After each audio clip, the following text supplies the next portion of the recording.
সুপ্রিয় দর্শক, স্বাগত জানাচ্ছি সমসাময়িক বিষয়ের আলাপের অনুষ্ঠান অন্তরালের আলাপে। আর আজকের অন্তরালের আলাপে আমাদের সঙ্গে যুক্ত হয়েছেন আমাদের প্রিয় মানুষ, ভিলেজ সম্পাদক সালাউদ্দিন শোয়েব চৌধুরী। আপনাকে আমাদের অনুষ্ঠানে স্বাগত। ধন্যবাদ। আমরা আলাপটা শুরু করতে চাই একটা চমক দেওয়া ঘটনা দিয়ে। হঠাৎ করে ভুটানের রাজা ঢাকা সরকারের পক্ষ থেকে বলা হচ্ছে যে যাত্রা বিরতি। এ বিষয়ে আপনার ব্যাখ্যা কি? দেখুন, ভুটানের রাজা জিগমে খেচার ওয়াংচুক তিনি, আমরা শুনেছি, যাত্রা বিরতিতে এসছেন। তো যাত্রা বিরতিটা সাধারণত তখনই হয়, কেউ এক জায়গায় যাত্রা করলো, মাঝখানে বিরতি। আমরা কিন্তু জানি না তিনি কোথায় যাত্রা করেছিলেন। আর সাধারণত ভুটান থেকে বের হতে হলে ভারতের আকাশ সীমায় ব্যবহার, ভারত, এরপরে থাইল্যান্ড বা ওইদিকে মধ্যপ্রাচ্যের অন্যান্য দেশ। বাংলাদেশের এই আকাশ সীমায় তিনি এসছেন যাত্রা বিরতি। ঠিক আছে, যাত্রা বিরতি ধরে নিচ্ছি। তো ভুটানের যিনি রাজা বর্তমান, তিনি এই মুহূর্তে এই দক্ষিণ এশিয়ার, শুধু নয়, গোটা এশিয়া অঞ্চলে উনি অন্যতম প্রভাবশালী ব্যক্তি, যার সাথে আমেরিকার সম্পর্ক ভালো, চীনের সম্পর্ক ভালো, ভারতের সম্পর্ক, এবং অনেক ক্ষেত্রেই আপনারও মনে আছে যে তাকে আন্তর্জাতিক বিভিন্ন সমস্যা নিরসনে দতিয়ালির কাজে উনাকে লাগানো হয়। তো ভুটানের যে রাজা ঢাকায় এসছেন, ওনার সাথে বাংলাদেশের একটা অন্য সম্পর্ক আছে। তিনি সাবেক প্রধানমন্ত্রী শেখ হাসিনার ছেলে সজীব ওয়াজেদ জয় সাহেবের বাল্য বন্ধু, স্কুল জীবনের বন্ধু। তারা নলিতাল স্কুলে পড়েছেন ভারতের একসঙ্গে। সেই সূত্রে এই রাজা জিগমে ওয়াংচুক, পেশার ওয়াংচুক, তিনি কিন্তু শেখ হাসিনাকে মা সম্বোধনে ডাকেন, পা ছুঁয়ে সালাম করেন, এবং এই যে সাইমাওয়াজের পুতুল, এদেরকে উনি একদম আপন বোনের মতো দেখেন। এবং আপনি এটাও জানেন যে বঙ্গবন্ধুর যে অসমাপ্ত আত্মজীবনী যেটা হয়েছে, সেটার ভুটানেও কিন্তু সংস্করণ বের হয়েছে এই রাজার উদ্যোগে।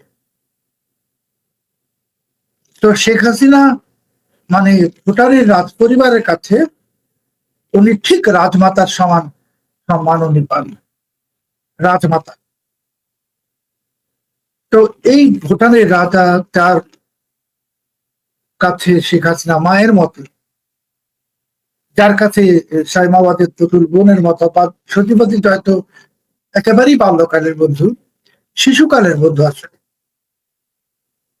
তো এটা বোঝার জন্য তো রকেট বিজ্ঞানী হওয়ার প্রয়োজন নেই যে উনি বাংলাদেশে এসছেন শেখ হাসিনার মামলা মকদ্দমার বিষয়গুলোকে জানতে, এবং তিনি এসছেন অবশ্যই শেখ হাসিনার যে প্রত্যাবর্তন যেটা ঘটবে যে কোনো সময়, সেই বিষয়। এবার আমরা হয়তো রাষ্ট্রযন্ত্রের কাছে অনেক কিছু জানতে পারবো না। রাষ্ট্রযন্ত্রের বর্তমানে যারা আছে তারা তো আমাদের অনেক কিছু জানায় না। যে ধরুন যে জাতিসংঘের যে শান্তি আপনার নিরাপত্তা পরিষদের যে ঘোষণাটা বা হুঁশিয়ারিটা এসছে যে বাংলাদেশে আল কায়দা প্রবেশ করছে, এটাকে তো বলে দিয়েছে অনুমান নির্ভর। আবার হিউম্যান রাইটস ওয়াচ যেটা দিয়েছে বাংলাদেশে, এই যে বিনা বিচারে বন্দীদের আটকে রাখার বিষয়ে, এটা বলেছে এটা যুক্তিহীন, ভিত্তিহীন। বা রংপুরে যে 4 জন হিন্দু সম্প্রদায়ের 4 জন সদস্যকে নির্মম নৃশংসভাবে হত্যা করা হলো, ধর্ষণ করা হলো। দেখুন, ধর্ষণ, হত্যা সবকিছু নিয়ে একটা ধামাচাপা।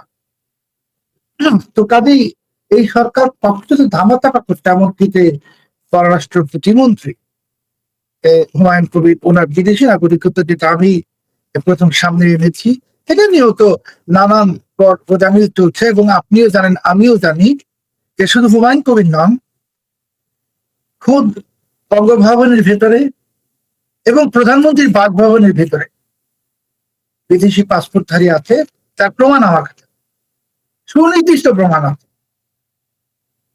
তো কাজেই এই সরকার ভুটানের রাজা দেখবে খেসার বংশ কেন এসেছেন আমাদেরকে জানতে দিবে না, কিন্তু আমরা বুঝি। বিশেষ করে যখন তারেক রহমান সাম্প্রতিক সময়ে ভারতের রাষ্ট্রপতিকে অপমান করেছেন, ভারতের রাষ্ট্রকে অপমান করেছেন, ভারতের 140 কোটি মানুষকে অপমান করেছেন, যে উনি বলেননি উনি যাবেন কি যাবেন না, ওনার জন্য এত রাজকীয় আয়োজন করা হলো। এরপর ভারত নিশ্চয় তো চুপ করে বসে থাকবে না। আর আপনি জানেন যে আমাদের বিদ্যুৎ গুলো, রামপাল বলুন আর আদানি বলুন, এগুলো তো ভারতের। তো বিদ্যুৎ গুলো যদি বন্ধ হয়ে যায় বা এবং ডিজেল সরবরাহ বন্ধ হয়ে যায়, তার খুবই প্রকট সম্ভাবনা যে কোনো সম্বন্ধ করে দিবে ভারত। তখন আপনি পাকিস্তান থেকে বিদ্যুৎ আনুন বা আমেরিকা থেকে নিয়ে আসেন জাহাজে করে, কোনো সমস্যা তো নাই, ভারতের সমস্যা নেই। আপনি এই রাশিয়া থেকে, চীন থেকে জাহাজে করে ডিজেল নিয়ে আসেন ইরানকে বুঝিয়ে। তো এসব করেন। কাজেই এই সরকার এখন ভয়ঙ্কর বিপদে আছে, ভয়ঙ্কর বিপদে। আমি শুধু একটা শব্দ উচ্চারণ করলাম, ভয়ঙ্কর বিপদ। আর ভুটানের রাজা এসেছেন, যে তার যে মায়ের মতো যে ব্যক্তি শেখ হাসিনা, তার বিষয়ে কথা বলতে, তার বন্ধু সজীব ওয়াজেদ জয়ের সম্পর্কে কথা বলতে, এবং ভুটানের রাজার যে পরিবার, বঙ্গবন্ধু পরিবার, সেই পরিবারের বিষয়ে কথা বলতে আসছেন। এবং এই সরকার যত লাফালাফি করছে, বড় বড় কথা বলছে। দেখেছি ওই যে ইউনুসের যে একটা প্রেস সচিব, ডাস্টবিন যাকে সবাই বলে, সে বলেছে শেখ হাসিনার জন্য নারী জল্লাদ রেডি করতে হবে। তো নারী জল্লাদ শেখ হাসিনার জন্য রেডি করতে হবে না। যারা এই 2024-এর অভ্যুত্থানের সঙ্গে জড়িত, দেখুন বাংলাদেশ সেনাবাহিনী কিন্তু এটাকে বিপ্লব বা আন্দোলন বলে না, বাংলাদেশ সেনাবাহিনী বলে অভ্যুত্থান। আর অভ্যুত্থানের শাস্তি সংবিধানে কি সেটা তো আমরা জানি। তো যারা শেখ হাসিনার ফাঁসি চায়, তারা সবাই ফাঁসির দড়ি পরে বসে আছে, শুধু এটা থেকে টান পড়বে। এই টানটা কখন পড়বে সেটার অপেক্ষায় আমরা আছি। কাজে এখন ভুটানের রাজা আসছে, আরো অনেক কিছু আসবে, দেখবেন সব শেষে শেখ হাসিনা চলে আসবেন। এবং শেখ হাসিনা যে আসবেন তার আলামতই হলো আজকে ভুটানের রাজার কথিত যাত্রা বিরতি। এটাকে আমরা যাত্রা বিরতি বলছি। আমরা সংবাদ মাধ্যমে যেটি দেখছি যে তিনি সিঙ্গাপুর থেকে ভুটানে ফেরার পথে শাহজালাল বিমানবন্দরে অবতরণ করেছেন এবং স্বয়ং বাংলাদেশের ওয়ারেন্ট অফ প্রেসিডেন্স অনুযায়ী 1 নম্বর ব্যক্তি রাষ্ট্রপতি তার সাথে সাক্ষাৎ করতে গেছেন। এটিকে কি আপনি বলছেন যে 1971 সালে যেভাবে ভুটানকে আগিয়ে দিয়ে আমাদের স্বীকৃতি দেওয়া হয়েছিল তেমনটা কিছু কি? আপনি আরেকটু যদি বিস্তারিত ব্যাখ্যা করতেন। সিঙ্গাপুর থেকে ফেরার পথে বাংলাদেশ হয়ে যেতে হবে কেন? আপনি সিঙ্গাপুর থেকে ফিরতে হলে আপনি মানচিত্রটা দেখুন না। সিঙ্গাপুর থেকে বাংলাদেশে আসবে না তো। সিঙ্গাপুর থেকে সে মালয়েশিয়া হয়ে অন্য পথে ভারতের আকাশপথে ভুটানে যাবে। বাংলাদেশটা তো এখানে আসেই না। আচ্ছা ধরে নিলাম যে সিঙ্গাপুরের থেকে উনি ফিরছিলেন, ফেরার পথে উনি বাংলাদেশে যাত্রা বিরতি করেছেন, ধরে নিলাম তর্কের খাতিরে। উনি বেড়াতে তো আসেন নাই। আর আপনি যদি এই ভিডিওটা দেখে থাকেন, যে তিনি যখন প্রেসিডেন্টের সঙ্গে দেখা করছিলেন, যে ফুলের তোড়া দেওয়ার ব্যাপারটা আপনি দেখুন, যে এতটা নার্ভাস যে ফুলের তোড়া হাত থেকে পড়ে যাচ্ছিল প্রেসিডেন্টের পিছনে যে গার্ড তাদের হাত থেকে। তো এগুলো দেখলে কি আমরা বুঝি না? আমরা সবই বুঝি। বা এই যে যারা ছিল বাংলাদেশের প্রতিনিধি, যারা ছিল খলিলুর রহমান সহ, তাদের চেহারাটা দেখুন না, ঠিক এই চেহারাটা তারা ওই আপনার ভারতের যে এই কি বলে ভারতে যে মার্কিন রাষ্ট্রদূত সার্জিও গোরের সঙ্গে যখন বৈঠক হলো পদ্মায়, বৈঠকের পরে যে চেহারাটা ছিল, এটাই তো। হাসি তো নাই, হাসি তো চলে গেছে কোথায় যেন, হাসি তাদের জন্য শেষ। এখন আমি বললাম যে এইগুলো এত গবেষণা করার কোনো প্রয়োজন নাই। এগুলো সবই হলো শেখ হাসিনার আগমনের ইঙ্গিত, সুস্পষ্ট ইঙ্গিত। শেখ হাসিনা আসতেছেন, অগাস্ট মাসে উনি আসবেন না সেটাও সম্ভবত আমি আপনার অনুষ্ঠানে বলেছিলাম যে অগাস্টে উনি আসবেন না। অগাস্টের দিনগুলো যাচ্ছে, শেখ হাসিনার আগমনের কাউন্টডাউন শুরু হয়ে যাচ্ছে, হয়ে গেছে বা হয়ে যাবে। কাজেই এই ভুটানের রাজার জাত্যবিরতি বলুন আর যাই বলুন, সেটার সঙ্গে শেখ হাসিনার প্রত্যাবর্তন, ফিরে আসা জড়িত, সেটার সঙ্গে অনেক কিছু জড়িত, যেখানে এই সরকারের খুশি হওয়ার কিছু নাই। তৃতীয় হলো যে আপনি জানেন যে ভুটানে এত বেশি তাপবিদ্যুৎ উৎপন্ন হয়, কারণ ওখানে তো পাহাড়ি এলাকা, প্রচুর তাপবিদ্যুৎ, নেপাল থেকেও বেশি। তো বাংলাদেশের বিদ্যুৎ সংকট নিরসনের জন্য ভুটান হয়তো সহযোগিতা করবে, সবাই করবে, কিন্তু সহযোগিতা করতে হলে তো আপনার ভারতের সম্মতি লাগবে। মানে ভুটান থেকে তো আর ভারতের রাস্তা জমি ব্যবহার না করে আসা সম্ভব না। তো তারেক রহমান সাহেব ভারতে না গিয়ে উনি রাজনৈতিক আত্মহত্যা করেছেন, কূটনৈতিক আত্মহত্যা করেছেন, যার খেসারত তিনি এখন দিতে শুরু করবেন, এবং এটার আর কোনো সংশোধন নাই। এখন যদি তারেক রহমান সাহেব দিল্লিতে বসেও থাকেন কোনো অ্যাপয়েন্টমেন্ট ছাড়া, তারপরেও এটার আর কোনো সংশোধন হবে না, কারণ তিনি ভারতের রাষ্ট্রপতিকে অপমান করেছেন, ভারতের জনগণকে অপমান করেছেন। যাদের কারণ অপমান করেছেন, এই যে ওনার যে একদম গোপাল ভাঁড়, যাদেরকে উনি লন্ডন থেকে নিয়ে আসতেন, এইগুলো লন্ডনে যারা ছিল একটাও তো কাজের বা কর্মের না। আপনি এটাও জানেন যে এই প্রধানমন্ত্রীর সাথে যারা লন্ডন থেকে এসছে তাদের অনেকের নামের আগে ডক্টরেট লাগানো হয়েছিল, তারপরে যখন বিতর্ক উঠলো কোথা থেকে ডক্টরেট করছে, তাড়াতাড়ি করে ফালাই দিচ্ছে। এইগুলো সব একদল নিষ্কর অকর্মা লোক, যাদের কোনো কাজকর্ম নাই। তারা 17 বছর ওনার চারিপাশে ছিল, ওনার সাথে চামচামি করছে, বাংলা ভাষায় যদি বলি, সেই চামচামির পুরস্কার স্বরূপ এদেরকে বসেছে। কিন্তু চামচা দিয়ে, মানে ছাগল দিয়ে তো হাল চাষ হয় না। তো এখন তারেক রহমানের বাংলাদেশ ওইভাবে চলছে যে এখানে উনি রাজনৈতিক কূটনৈতিক আত্মহত্যা করেছেন। শেখ হাসিনা চলে আসবেন, এবং শেখ হাসিনা আসার পর আমি এখন শুধু একটাই ভাবছি যে তারেক রহমান সাহেবের কি হবে। আচ্ছা, আমরা ভুটানের রাজা বিষয়ে জানলাম। আরেকটি জিনিস লক্ষণীয় যে আমরা গত জাতিসংঘ সাধারণ পরিষদের অধিবেশনের পর থেকে ডক্টর ইউনূসের আমেরিকা মুভমেন্ট, আমেরিকার এত বন্ধু, এত ঘনিষ্ঠ জন, আমরা আমেরিকা যাওয়া দেখলাম না। এবং সাম্প্রতিক সময় আপনি জানেন যে একটা গুঞ্জন চলছে যে ডক্টর ইউনূসের রাষ্ট্রপতি হওয়া হলো না, জাতিসংঘের মহাসচিব হওয়া হলো না, এখন প্রধানমন্ত্রী তারেক রহমানের একজন বিশেষ দূত মন্ত্রীর মর্যাদার হয়ে তিনি জাতিসংঘ পর্যন্ত যেতে পারেন। এটি নিয়ে আপনি কি ব্যাখ্যা দেবেন? আমি কিন্তু বলেছি তারেক রহমান সাহেব কূটনৈতিক এবং রাজনৈতিক আত্মহত্যা করেছেন ভারতে না গিয়ে। তো তারেক রহমান সাহেব আসলে আমি জানি না ওনাকে কারা কি বুদ্ধি দেয়। 7 মাসের বেশি সময় ইউনূস ক্ষমতায় নেই। তো ইউনূস কি 7 মাসে আমেরিকা গেছে একবারও শুনেছেন? ইউনূস তো যেতে পারছে না। ইউনূসের বিরুদ্ধে আমেরিকাতে তদন্ত চলছে। আর ইউনূস তো নিজেই যখন সরকার প্রধান ছিল, 2বার আমেরিকা গেছে, 24 এবং 25। সে কি ডোনাল্ড ট্রাম্পের সঙ্গে দেখা করতে পেরেছে? পারে তো নাই। এবং তারেক রহমান সাহেবও ডোনাল্ড ট্রাম্পের সঙ্গে দেখা করতে পারবেন না, ওনার খলিলুর এটা পারবে না।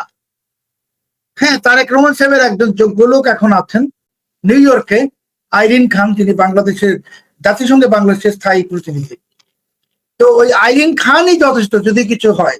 আর ইউনূসকে উনি নিয়ে যাবেন, এটা যে গুজবটা ছড়ানো হচ্ছে, আমিও সেই গুজবটা শুনেছি, কিন্তু আমার মনে হয় না। কারণ ইংরেজিতে একটা প্রবাদ আছে, no one kicks the dead horse. Tarek Rahman সাহেব জানেন যে ইউনূস একটি মৃত ঘোড়া, এই মৃত ঘোড়া কিনে টেনে কোনো লাভ নাই। এখন ইউনূসকে যত তাড়াতাড়ি মাথা থেকে নামানো যায় সেই চিন্তায় তারেক রহমান আছেন।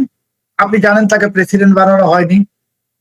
আপনি বলবেন দেখলাম তো ইউনূসকে নিয়ে গেল শপথ গ্রহণ অনুষ্ঠানে, একদম সবার সামনে বসালো, অথচ সাবেক রাষ্ট্রপতি মোহাম্মদ শাহাবুদ্দিন সাহেবকে সেই অনুষ্ঠানে দাওয়াত দেওয়া হলো না। এগুলো তারেক রহমান সাহেব একটু ভদ্রতা দেখাচ্ছেন। উনি তো কৃতজ্ঞ ইউনূসের প্রতি, তাই না? ইউনূসের কারণেই তো উনি ক্ষমতায় বসেছেন। কিন্তু শেষ তো ইউনূসকে যেহেতু পশ্চিমারা, মার্কিনীরা টয়লেট পেপারের মতো ছুঁড়ে ফেলেছে, তারেক রহমান এখন আর তাকে কিছু বানাবেন না, এইটা উনি জেনে গেছে। তবে আমি নিশ্চিত ভাবে আপনাকে বলছি যে শেখ হাসিনা আসার অনেক আগেই দেখবেন যে এই ইউনূসের কপালে অনেক খারাপ কিছু আছে।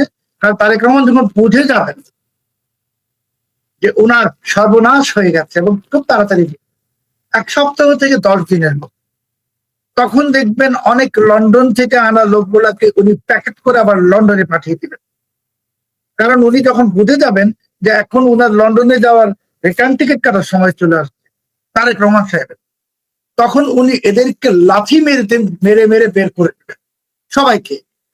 এবং তারপরে দেখবেন যে ইউনুসের কিছু লোকদের ভিড়ে গেছে বিএনপিতে, যেমন আপনি বঙ্গভবনে দেখতেছেন যে ওই ইউনুসের প্রেস সেক্রেটারি কিছু বিতর্কিত লোকের সঙ্গে পাকিস্তানপন্থী লোক যারা বঙ্গভবনে এখন প্রবেশ করেছে তাদের সাথে সেলফি তুলছে, এটা তুলছে সেটা তুলছে তো কাজেই আপনি দেখবেন যে এই লোকগুলা সবগুলা লোকের এই ইউনুসের সেই ডাস্টবিন থেকে শুরু করে সবার বঙ্গভবনের ভিতরে যে পাকিস্তানি লোকগুলো ঢুকছে এদের সবার খুব শিগগিরই খুব বাজে পরিণতি আসতেছে। এবং বাজে পরিণতি থেকে আমি জানি না যে ভুটানের এই রাজাকে অনুরোধ করে আনা হয়েছে কিনা। যদি অনুরোধ করে আনা হয়েও থাকে আমি অবাক হব না, কারণ একটা কারণ আমি বললাম যে অনুরোধ করে আনা হয়েছে কিনা, যে বলা হচ্ছে যাত্রা বিরতি। তো যাত্রা বিরতি উনি সিঙ্গাপুর থেকে যদি যান তাহলে তো এটা একদম তাৎক্ষণিক একটা সিদ্ধান্ত হয়, যাত্রা বিরতি মানে 5-10 ঘন্টার মধ্যে সিদ্ধান্ত হয়। তো খলিলুর রহমান সাহেবকে তো সেখানে দেখলাম, তো উনি তো নিউ ইয়র্ক থেকে ঢাকায় আসতে 16 ঘন্টা লাগে। তার মানে এটা তো যাত্রা বিরতি না, এটা তো পূর্ব নির্ধারিত একটা যাত্রা বিরতিও যদি হয় এটা পূর্ব নির্ধারিত। তো এই পূর্ব নির্ধারিত কে করলো? বাংলাদেশ সরকার করলো ভুটানের রাজার মাধ্যমে এবার ভারতকে বোঝানোর জন্য, নাকি ভুটানের রাজার মাধ্যমে শেখ হাসিনাকে ম্যানেজ করার জন্য? এটা আমাদের জানতে হলে আরো কয়েকটা দিন অপেক্ষা করতে হবে। এটা আপনি নিশ্চিত থাকুন যে এটা স্রেফ যাত্রা বিরতি নয়, এটার পিছনে অনেক বড় কোনো ঘটনা আছে যেটা আমরা খুব শিগগিরই জানবো। যাত্রা বিরতি কিংবা অন্য কিছু, এখানে ভুটানের রাজাকে কি আসলে বাংলাদেশ আহ্বান করে আনলো, নাকি ভারত ভুটানের রাজাকে বাংলাদেশে পাঠালো? যেভাবে 1971 সালে ভুটানকে দিয়ে স্বীকৃতি দেওয়ানো হয়েছিল, এমনটা কি হতে পারে? আপনি খানিক আগে বলছিলেন যে ভারতকে অপমান করা হয়েছে, রাষ্ট্রপতিকে অপমান করা হয়েছে, কুচকাওয়াজ বাতিল করার মতো ঘটনা ঘটছে, সেরকমটা কি? দেখুন, ভুটানকে দিয়ে যে স্বীকৃতি দিয়েছে ভুটান বাংলাদেশকে সর্বপ্রথম, এটা তো ভারতের কারণ। ভারত ভুটান সম্পর্ক তো ঐতিহাসিক। যেটা আমি বললাম আপনাকে, যে দেখবেন যে এটার পিছনে অন্য কোনো কারণ আছে। এই ভুটানের রাজা এত সস্তা জিনিস না যে হুট করে চলে আসছেন। উনি আসছেন শেখ হাসিনার জন্য, ওনাকে আনা হয়েছে ভারতকে ম্যানেজ করার। এই দুটোর একটা, আর কিছুই না। আর বাংলাদেশ তো এখন কূটনৈতিক ভাবে আরো মহাবিপদে পড়তে যাচ্ছে, যেটা আপনি জানেন যে পাকিস্তানের এবং তুরস্কের নেতৃত্বাধীন মক্কা চুক্তির অধীনে সৌদি সামরিক জোটে তারা ঢুকবে। এটা নিয়ে বাংলাদেশে অনেক লোক উচ্ছ্বাস প্রকাশ করছেন, মানে পাকিস্তান পন্থীরা, যে বাংলাদেশ যাচ্ছে মুসলমান দেশ হিসেবে শক্তিশালী হবে। আবার কেউ কেউ বলছেন বাংলাদেশে তো পাকিস্তান তুরস্কের মতো সামরিক শক্তি নাই, সামরিক শক্তি অর্জন করতে হবে। দেখলাম প্রধানমন্ত্রী উপদেষ্টা বলেছেন 26টা বিমান, যুদ্ধ বিমান কেনা হবে চীন থেকে। আরে ভাই, বাংলাদেশের লোকের খাওয়ার ব্যবস্থা নাই, মানুষ বিদ্যুৎ পাচ্ছে না, মানুষ বেকারত্বে ভুগতেছে, আপনারা আছেন যুদ্ধ বিমান কেনা দিয়ে। আর যুদ্ধ বিমান তো আপনারা কিনতেও পারবেন না, সেই সময়টুকু আপনারা পাবেন না। আর আপনাদেরকে সৌদি জোটে কেন ঢোকানো হচ্ছে সেটা তো আপনারাও জানেন, মানুষকে বলছেন না। সৌদি জোটে তো ঢোকানো হচ্ছে আমেরিকার ইশারায়। আমি আপনার অনুষ্ঠানে বা অন্য অনেক অনুষ্ঠানে বলেছিলাম যে সৌদি আরব ইসরায়েলকে স্বীকৃতি দিতে যাচ্ছে, এবং সেই স্বীকৃতিতে পাকিস্তানও স্বীকৃতি দিবে। তুরস্ক তো 1949 সালে ইসরায়েলকে স্বীকৃতি দিয়েছে। সৌদি আরবের সাথে তো এরই মাঝে ইসরায়েলের বাণিজ্যিক সম্পর্ক স্থাপিত হয়েছে, বিমান যোগাযোগ সম্পর্ক স্থাপিত হয়েছে। তো বাংলাদেশকে এখন টানা হচ্ছে ওই জোটে ইসরায়েলকে স্বীকৃতি দেওয়ার জন্য। বাংলাদেশের 5 পয়সার লাভ হবে না, বাংলাদেশ কিছুই পাবে না, সব লাভ পাবে পাকিস্তান আর সব লাভ পাবে তুরস্ক। একটা লাভ হবে, বাংলাদেশ ইসরায়েলকে স্বীকৃতি দিলে ইসরায়েলের কাছ থেকে বাংলাদেশ অবশ্যই অনেক সহযোগিতা পাবে, টেকনোলজিক্যাল সহযোগিতা, সামরিক, সেটা তো অবশ্যই পাবে। কিন্তু যারা লাফাচ্ছে জেহাদি জজবা নিয়ে, যে আমরা এখন সৌদি জোটে ভারতকে দেখাই দিব, এটা করবো, ভারতকে দেখানোর কিছু নাই। ওটা ভারত বিরোধী জোট, ওইটা ইসরায়েলকে শক্তিশালী করার জন্য। আর ইসরায়েল ভারত হলো অকৃত্রিম বন্ধু। কাজে এখানে যারা লাফায়, অনেকেই অনেক কিছু লাফাচ্ছে, যেমন প্রধানমন্ত্রী ভারত যান নাই, লাফাইছে তো, অনেক লাফিয়েছে। ওরা তো জানে না যে বিদ্যুৎ ভারত যদি কালকে সকালে বন্ধ করে দেয়, তাহলে বাংলাদেশের 70% এলাকায় আর কোনো বিদ্যুৎ থাকবে না, 70%। ডিজেল তো ভারত আগামী সপ্তাহ থেকে দিবে না। ভারতের ডিজেল ঘাটতি ইত্যাদি অনেক কিছু বলবে, দিবে না। বাকি সব দিবে, খাদ্য দিবে, এটা দিবে, কেউ ডিজেলটা দিবে না। আপনি ডিজেল পাবেন কই? আপনি কি ওই মধ্যপ্রাচ্য থেকে আনতে পারবেন? হরমুজ প্রণালীতে ইরান ওখানে বাধা দিয়ে বসে আছে। কাজেই বাংলাদেশ অন্ধকারে ঢুকতে যাচ্ছে, এইটা বুঝে গেছে খলিলুর রহমান, এবং এই সিদ্ধান্তের কারণে যে বাংলাদেশ একটা মহাবিপদে পড়ছে। এবং আপনি শুনেছেন বিএনপি 2001 থেকে 6 কানসাট বিদ্রোহের কথা শুনেছেন না, বিদ্যুতের ঘাটতিতে। এইবার তো সারা বাংলাদেশে কানসাট হবে, 64 জেলায় 460 উপজেলায় কানসাট হবে। এই সরকার তো পড়ে যাবে, এই সরকার বেশিদিন টিকবে না। আজকে আপনার অনুষ্ঠানে আমি আবার বলছি যে সেই পরিস্থিতি চলে আসছে। একদিকে বিদ্যুৎ ঘাটতি, একদিকে তৌহিদি জনতা, একদিকে জঙ্গি উত্থান, একদিকে বোমা উদ্ধার, একদিকে জাতিসংঘের সাবধান বাণী। আমি বলছি এবার বাংলাদেশ সেই সময়ে উপনীত। আবদেল ফাতাহ আল সিসি, একজন আবদেল ফাতাহ আল সিসি আসছেন, যে কোনো সময় আসবেন। সে আসার ঘন্টা এখন বাজতেছে, সানাই বাজতেছে, এখন ঘটে যাবে। এখান থেকে আর কোনো রক্ষা নাই। আর সেই আবদেল ফাতাহ আল সিসি এলে এই বাংলাদেশে যারা আজ দুর্বৃত্তমানা করছে, চাঁদাবাজি করছে, বাংলাদেশকে পাকিস্তান বানাতে চাচ্ছে, সবগুলাকে, এবং তৌহিদি জনতা সবগুলাকে, ঠিক মিশরের মতো, মিশরে যেমন মুসলিম ব্রাদারহুডকে কচুকাটা করা হয়েছিল, বাংলাদেশেও সেই কচুকাটা পর্ব শুরু হতে যাচ্ছে। সব শেষে এইটাই যে বাংলাদেশে আবদেল ফাতাহ আল সিসি এখন চলে আসবেন। আর কোনো সময় নাই, কাল বিলম্ব হবে না, অচিরেই, অতি শীঘ্র, আমাদের কল্পনার চেয়ে তো আরো তাড়াতাড়ি বাংলাদেশে আবদেল ফাতাহ আল সিসি আসছেন। কারণ বিএনপি সরকার এরই মধ্যে তার সমস্ত সুযোগ হারিয়ে ফেল করে ফেলে। আপনি বলছেন শেখ হাসিনার আগমনী বার্তা খুব জোরালো ভাবে তিনি আসছেন, কিন্তু খানিক আগে আপনি বললেন যে বাংলাদেশে তৌহিদি জনতার তাণ্ডব, জঙ্গিবাদের উত্থান, অর্থাৎ একটা প্রকৃতির রাজ্য হয়ে গেছে। এই প্রকৃতির রাজ্যে কি শেখ হাসিনার কি আদৌ আসা সম্ভব? তার ডিসেম্বরের রোডম্যাপ আছে, তিনি কি তার আগেই আসছেন? কি ঘটতে যাচ্ছে আসলে? না, ডিসেম্বর এগুলো অনেক দূরবর্তী ব্যাপার। আমি তো বললাম এখন বিএনপি সরকার পতন হয়ে যাবে, একজন আবদেল ফাতাহ আল সিসি আসতেছে। আবদেল ফাতাহ আল সিসি আসার পরে কি আপনি পরিস্থিতি, পরিবেশ সব চেঞ্জ হয়ে যাবে। আর সেই আবদেল ফাতাহ আল সিসির তো একজন রাজনৈতিক মিত্র রাখবে। তো তখন শেখ হাসিনা তো, এরা বলছে ফাঁসিয়ে দিব, এটা দিব, ওটা দিব, শেখ হাসিনা রাজার বেশে, রানীর বেশে বাংলাদেশে আসবে। শেখ হাসিনাকে রাস্তায় ফুল বিছিয়ে নিয়ে আসা হবে। আপনি লিখে রাখেন আমার কথাটা, এবং সেটা খুব যে কোনো সময়, আগস্ট মাস চলে গেলেই আপনারা বুঝতে পারবেন তিনি কখন আসছেন, কোন মুহূর্তে আসছেন। এই যে পুরো প্রক্রিয়াটা যে চলছে, এই চলার নেপথ্য ভূমিকা কি পালন করছে ভারত? না, চলার নেপথ্য ভূমিকা ভারত কেন পালন করবে? ভারত আমেরিকা মিলে ভূমিকা পালন। আপনি তো এখন ভেবেছেন যে ভারতকে বিগড়ে দেই, তাহলে পাকিস্তান আমাদের বাবা আছে, আব্বা। পাকিস্তান একটা ভিখারি রাষ্ট্র, একটা ব্যর্থ রাষ্ট্র। পাকিস্তানের নিজেরই অস্তিত্ব নাই, 5 ভাগে ভাগ হচ্ছে পাকিস্তান। আপনি জানেন যে মার্কিন যুক্তরাষ্ট্রের পক্ষ থেকে বলা হয়েছে যে জম্মু কাশ্মীর ভারতের অংশ। দেখেন, তাহলে ভারত, মার্কিন যুক্তরাষ্ট্র এক অক্ষে চলে এসছে, সাথে রাশিয়াও আছে। এখন এখানে আর কোনো কিছু কে কি করবে জানি না। তবে শেখ হাসিনার বাংলাদেশ ফেরার জন্য যে পরিবেশটা দরকার ছিল, চূড়ান্ত পরিবেশ, বা আমি যদি বলি যে সেই সিংহ দরজা খুলে দিয়েছেন তারেক রহমান সাহেব নিজে, ভারতে না গিয়ে।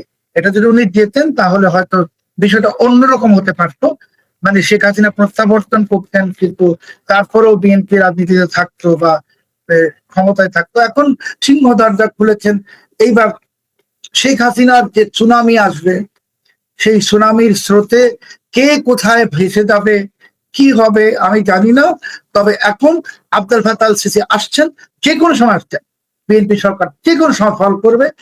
পাশাপাশি শেখ হাসিনাকে, আবার বলছি, রাস্তায় ফুল বিছিয়ে, রাস্তা দেখা যাবে না, শুধু ফুল, শেখ হাসিনাকে রাস্তায় ফুল বিছিয়ে স্বাগত জানাবে বাংলাদেশের মানুষ।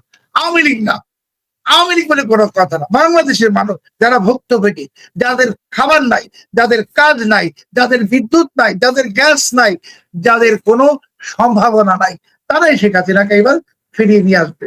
আর সেই ফুল বেছানো রাস্তায় কতজনকে আরো বিছিয়ে দেওয়া হবে রোড রোলারের নিচে, সেটা আমি জানি না।